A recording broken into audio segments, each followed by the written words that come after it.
السلام عليكم. مباراة قوية منتظرة ستجمع بين فريق الرجاء الرياضي وفريق الوداد الرياضي في ديربي البطولة المغربية الاحترافية إنو القسم الأول للموسم الكروي 2024-2025، حيث يحتل فريق الوداد الرياضي المركز السادس في ترتيب البطولة المغربية الاحترافية إنو القسم الأول برصيد 15 نقطة، فيما يحتل فريق الرجاء الرياضي المركز الحادي عشر برصيد 13 نقطة. ويستقبل الرجاء الرياضي الوداد الرياضي في الجولة 11 من ذهاب البطولة المغربية الاحترافية إنو القسم الأول.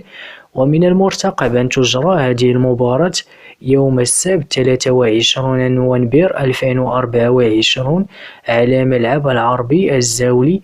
أما فيما يخص التوقيت الرسمي لإجراء هذه المباراة ففور تحديده سنخبركم به إن شاء الله.